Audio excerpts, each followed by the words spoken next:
Hi everyone, Paul Gerard from Price Accounting. Start again.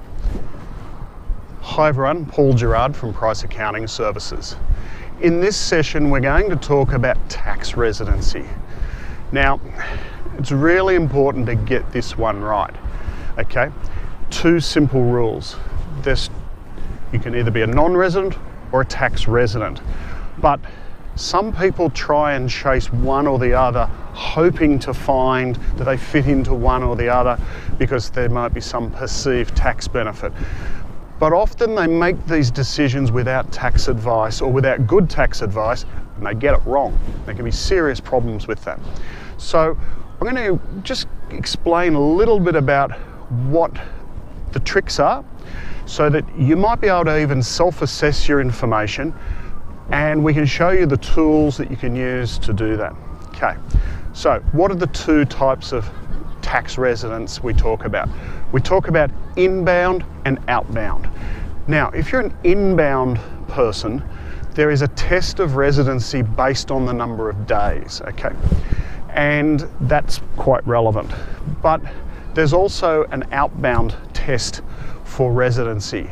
And it's very easy to get one confused with the other. I frequently get people who say, look, I've left Australia, I was absent from Australia for 193 days, therefore I'm a non-resident. Wrong. It's not how it works, okay?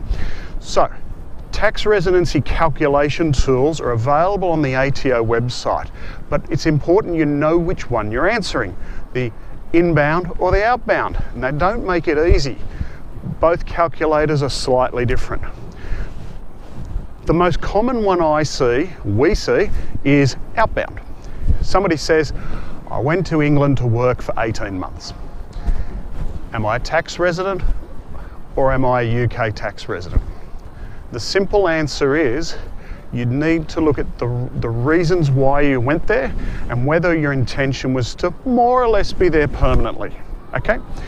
If your intention was to go there for 18 months, I'm going to take a punt and say you are still an Australian tax resident, okay? In order to determine residency, within the outbound tax checklist or tax calculator the ATO provide, there's a very poorly described, it's almost hidden trap. And it says, did you emigrate? And the word emigrate has a hyperlink. And if you're fortunate enough to click on the word emigrate, you'll find that it means when you arrive, say in the UK, that you had a permanent right to reside there and come and go freely. So just being there on a 2-year visa is insufficient. We often find people who depart Australia and they might go to Hong Kong or China. They have this issue. Chinese will not issue permanent residency to generally Australians, okay? So unless you have a more or less Chinese right of permanent residency and you were planning to stay in China for the foreseeable future, it's going to be hard to meet that test. So what I suggest is this. If you're not sure about your tax residency, get the professional guidance support. We can give you that.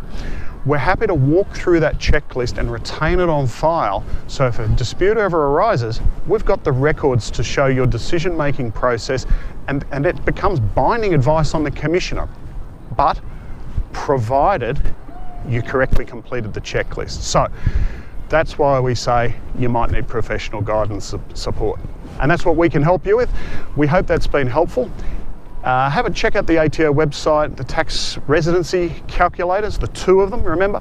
And once you've had a look at that, if you need further guidance, happy to talk with you. Get in contact with us more or less anytime you like, email, phone, whatever you like. And we look forward to seeing you on another one of our YouTube videos soon. And all the best. Cheers.